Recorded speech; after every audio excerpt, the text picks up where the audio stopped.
the music theory lady. Hi guys, welcome back to the Music Theory Lady. Today in our pre-AP class, we're going to be talking about accidentals, the black keys on the piano, note and restorations, and a little bit of meter signatures.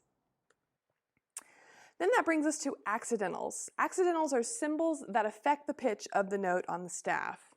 So a sharp looks kind of like a hashtag, and it raises the pitch by a half step.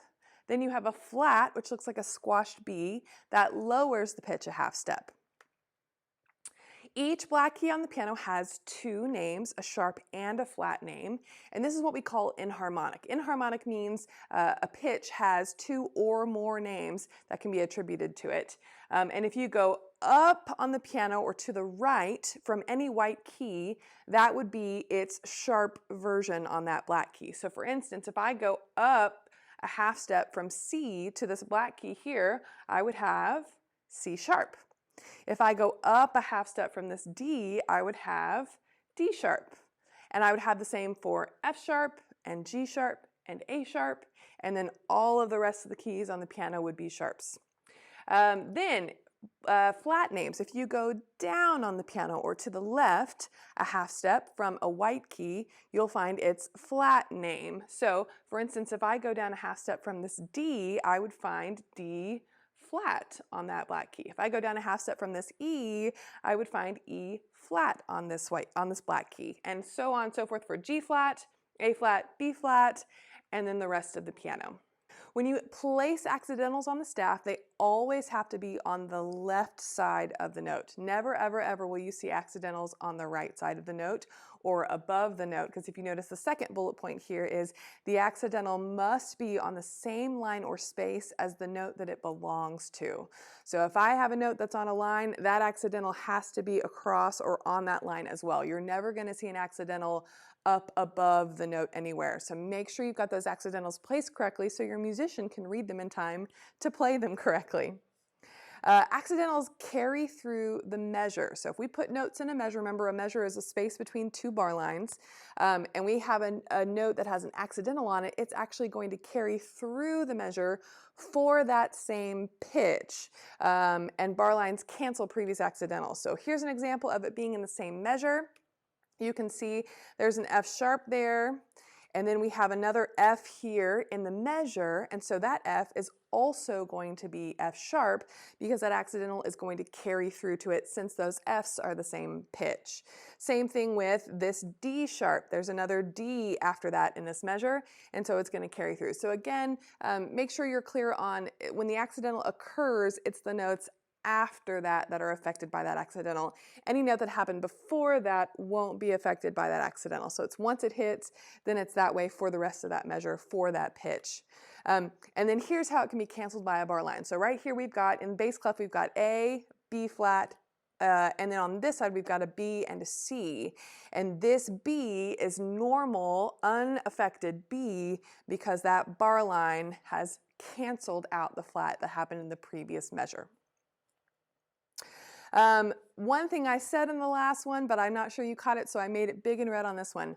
Accidentals carry through the measure on the same pitch in the same octave. So if you have, let's say, in this example, we've got an A flat down here in the bass clef, and then we have another A up here on the top of the staff.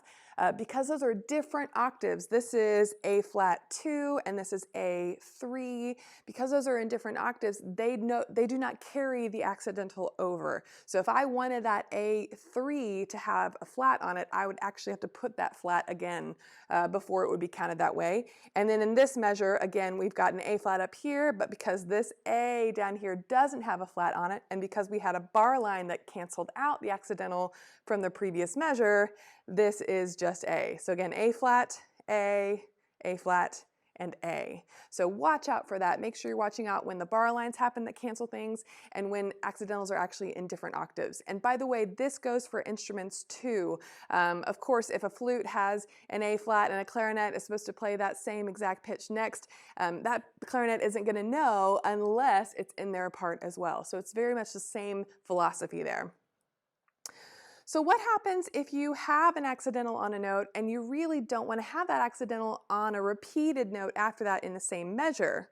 Well, that's when we use a natural. A natural, and here's a symbol right here, cancels a previous accidental and returns the note to its natural, unaltered pitch. And it cancels everything that happened before on that pitch. So here's an example.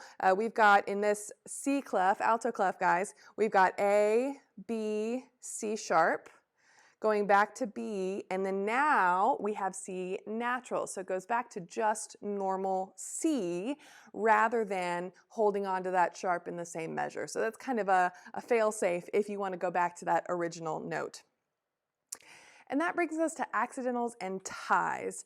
A tie is a curved line that connects two or more of the same pitch, indicating that there is to be no break between them and that they should be played as one note. So for instance, if I have a note, let's say, I know we haven't gotten into this yet, but let's say a quarter note, which is one beat, and I have it tied to another quarter note, that's one beat, then I'm going to start the note here and play it all the way through so that it lasts for 2 beats instead of 1 beat, breathe, and 1 beat.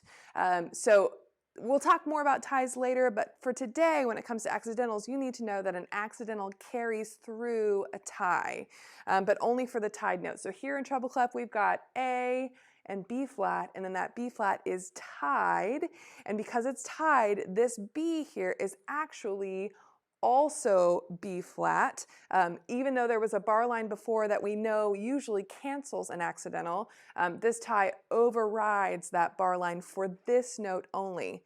This note over here, however, is still just B because it wasn't a part of the tie that brought that accidental over. So the bar line does affect notes that aren't affected by a tie. Okay, now we're going to talk about accidentals and key signatures. A key signature is a set of accidentals placed at the beginning of each line of staff, and these will be discussed in great detail later. But what you need to know about them with accidentals right now is the accidentals that are in a key signature are applied throughout the composition. So for instance, right here I've got a key signature, so it's that grouping of accidentals at the start of a line of staff, and this is F sharp and C sharp and G sharp. So that means every single time I come across those notes in the composition, I, as the composer, don't have to add a sharp every single time. That key signature is going to give instructions to the musician to turn those Fs, Cs, and Gs into sharp notes every single time. So for instance, I've already got these written in here for you. This is E, this is F, and we would read it as F sharp because of the F sharp in the key signature. This is G sharp because of the G sharp in the key signature. If you're wanting to cancel instructions in the key signature or cancel out accidentals that are there, you're going to have to add a natural, and that natural will cancel out and make this note here G natural as opposed to G sharp. However, the bar line will cancel that natural, so it's almost canceling a cancel. But that natural is canceled so that this note on the other side of the bar line is still G sharp, like the key signature instructed. Okay, let's talk about notation clarity. Notation clarity is important because as a composer, it's important that the musicians reading your music can actually read your music and play what you wanted them to play. So whenever you're writing your notes on the staff, you want to make sure that your notes are exactly where they're supposed to be. So if I were to draw a note on the line, I want to make sure I have the line going directly through it. If I have a note on the space, I want to make sure that it is on the space and doesn't have a line going through it.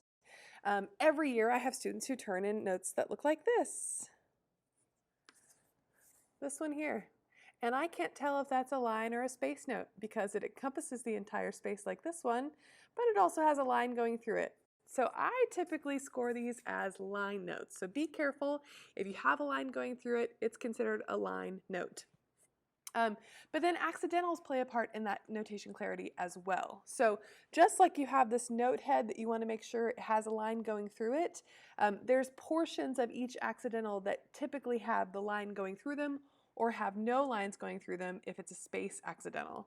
So for that, first of all, you want to make sure any accidentals that you place on the staff go to the left side of the note, like we mentioned before, and are on the same line or space as the note they belong to. So for instance, a lot of newer musicians write a note, let's say like that, on the staff, And then when they put an accidental, they put the accidental way up here. Well, that accidental's on the 5th line. So that means whatever note is in this measure that's on the 5th line is going to get that accidental. But since this note is on the 4th line, it's not going to get that accidental. So you just want to be really careful that you have the accidental exactly where it needs to be on the line. But let's talk about those accidentals. So I have a sharp, and a sharp has this square in the center that I want to make sure is the part that's either untouched by a line if it's a space note, or has the line going through it. So for instance, if I draw that on the staff, here's my note, and here's my sharp that has the line going through the center of the sharp, just like it's going through the center of the note. Let's do that with a flat. A flat, the portion of that you're trying to keep either empty if it's a space or has a line going through it if it's on the line, is this center portion of the B. So if I have a note on a line and then I have an accidental flat on it, I want to make sure that flat has the line going through it just like it is on the note itself. And then just like the sharp, the natural also has this square of space inside that we want to make sure is untouched by a line or has a line going directly through it. So when I draw a note on the staff, I can draw my natural with a line going through it. So notation clarity is really important in my class, but it's also important, like I said, for a composer to be able to get your message across to that musician that's playing your music. When you're writing the letter name, make sure that you identify it with the letter and then the accidental as though you were speaking it. So when it's on the staff, we're always going to put the accidental to the left of the note. But when I'm identifying those notes, so if I'm in treble clef, this would be D, and I'm not going to write it sharp D, I'm going to write it D sharp. So I put the sharp afterwards. Same for D flat, and same for D natural, or you can just write D anytime it's D natural. So when you're putting it on the staff, make sure the accidental is to the left of the note. When you're putting it underneath or identifying that letter in some way, you put the accidental after the letter just as you would speak it.